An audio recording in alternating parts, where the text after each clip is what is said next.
Johnny Busher with a good run today, and Ricky Carmichael, you've had a great start to the season this year, but you told me that last restart wasn't so kind, correct? No, it wasn't. We were 7th, and I lost like 4 positions. I kind of got hung up on the outside there, and I mean, track position is key. You know, once you kind of get in there and you get in your position, it's pretty. You can stay there, and we've been seventh pretty much all day long. And I just want to get this Monster Energy in the top 10 before the checker flag falls. We're gonna try a swing at it to make it a little bit better, and try to learn to drive this thing a little bit freer without anything happening. So I'm pretty optimistic, and all in all, it's still pretty good and still a pretty good points day. So. For the most part, I'm happy. Just a little frustrated after that last restart. You know, Ricky, all the Cup races I've been watching this year, pit strategy has really been the big part. So here's the question. On this last round of pit stops, do you take a chance at 2 tires or no tires, get that track position? Have you guys had that conversation? We have, you know, but at the end of the day, we need to be faster before we can even be in contention to do something. You know, we want to salvage a good points day. If I was a 31, my teammate, then, you know, he's been pretty fast all day, so he could get a little creative there. So we'll see what happens. All in all, it's been a good day for the Monster Energy Turner Motorsports Chevrolet, and we're going to see what happens. I definitely need to get up on it and bring this thing home and see what happens. Go get us a top 5. That is Ricky Carmichael. Great start to the season. He and James Busher, teammates here at Kansas. Thanks, Ray. Earlier, before the race started, they allowed the fans to come down into the infield and get autographs from the drivers. Probably one of the longest lines for autographs were from Ricky Carmichael. So a lot of fans here appreciate what he's able to do behind the wheel. And welcome back to the O'Reilly Auto Parts 250. Great news. Trucks are rolling at Kansas. We've completed 114 laps, 53 laps to go. After a red flag condition, the trucks are back on the racetrack. And they will be rolling towards pit road here momentarily. We're hearing that pit road will be open when the trucks get back around to turn number 4. First time by. Now they're all going to pit, right, Phil? Absolutely. Yeah, without a doubt. And we know Ron Hornaday may have to take a little extra time to do those repairs on the left rear quarter panel. So, you know, track position, he's probably not going to have the track position that he would love to have. And there's a lot of good trucks up there, so he's probably going to have to pass some. Well, we saw how wrinkled up that left rear quarter panel was, and you can see the shininess on the tire there. That means that tire's been rubbing against that metal. So that team definitely has to make some serious adjustments to that quarter panel. He said when they dropped the jack, the fender got caught on the tire. So they'll have to take their time, set the truck down on the left side tires, and then take a ball bat and relieve that metal away from the tire. And the problem is that sheet metal is so tight, when you pull it out in one area, it pushes back into the other area, so it's not that simple. Great Dunlop. Here they come. Hey, Phil, believe it or not, a lot of these crew guys down here were not all prepared. Many guys just getting their helmets on at the last second as they opened the pits right away. James Busher will roll in here in the Wolfpack Chevrolet. The guys are going to go to work. Looks like it'll be a 4-tire stop with gasoline.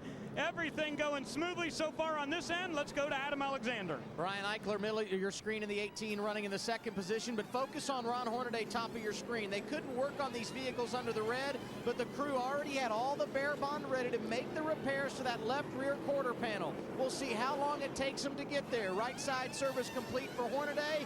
They will work on the left side, and they will have a crewman come over the wall and make that change. Johnny Benson with some strategy. The first off pit road, followed by Jason White. Then it's Eichler. Hornaday going to go out at the back end of the top 10. In fact, he's not even going to be in the top 10. Oh, it's going to be fun to watch this rally to the front. He's done it already once, so you know he can do it, but darn, Phil, you get back there in that traffic, anything can go wrong. We saw what happened to Matt Crafton earlier on, who actually took him right out of the race.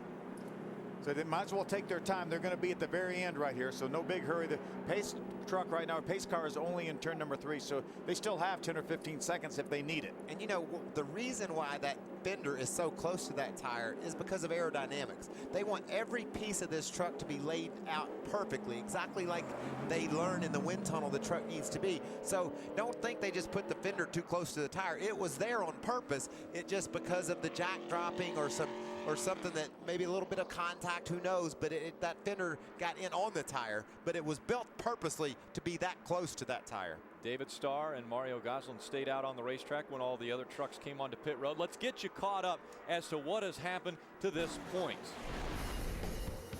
Hornaday and Crafton up front for the green flag. Hornaday chooses the outside line for the start. Has two Thor Sport trucks lined up right nose to tail, but Hornaday gets the lead. He made it work. And, you know, these guys did a great job for a few laps, but eventually on lap 7, a tire blows on the 16 truck. He runs into the side of Narain, Karthikeyan, you know. Yeah, Narain with absolutely nowhere to go. Didn't even know what was going to happen to him. Here's lap number 16. Jennifer Jo Cobb gets a little bit loose.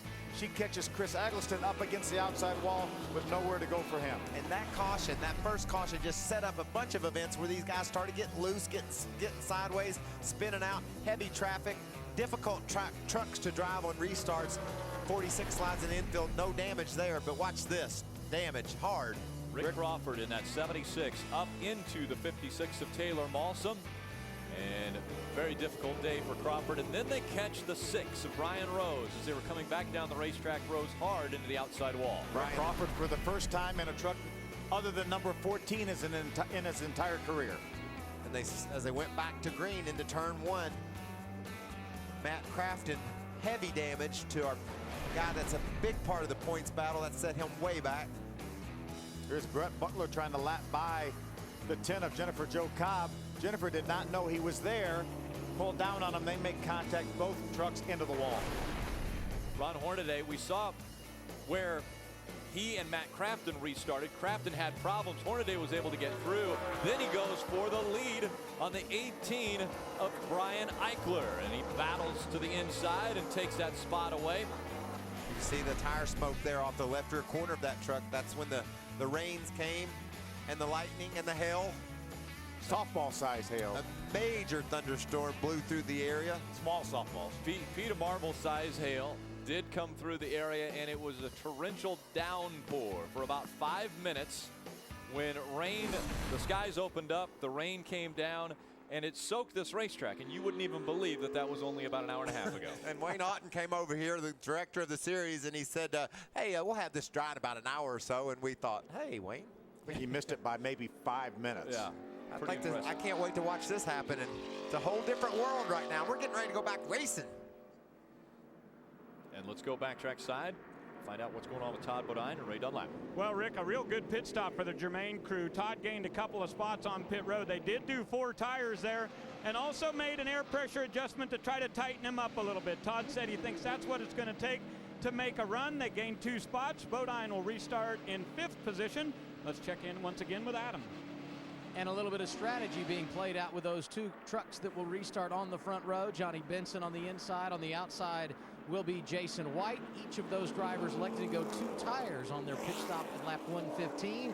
We will see how that holds out because all the others behind them got 4 on what could very well be the final pit stop of the afternoon. And JB is actually going to choose the outside line for this restart here. They're going to get 1 lap to go, I believe. Right now, we will restart this race next time by. Jason White's using a little strategy to get that truck up in the front. He hasn't had the speed he's looked for. He qualified back in 23rd or 4th. Has been able to race his way into the top 10. He's thinking maybe some strategy, some track position can keep him there.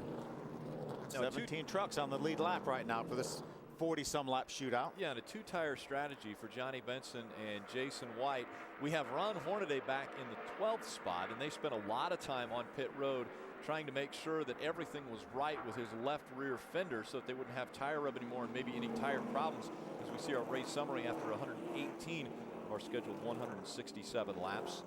7 cautions, and many of those cautions, Rick, happen right after restarts where these trucks are so loose and slippery and there's so much aerodynamic weight turbulence around they're dealing with. But what I love right now is the new double foul restarts. Ron Hornaday's 12th. Well, he's outside the 6th row. Before, he would have been outside the 12th row, basically starting 24th. So I love the new rules, the new side-by-side shootout style rules. Now we've got a green racetrack.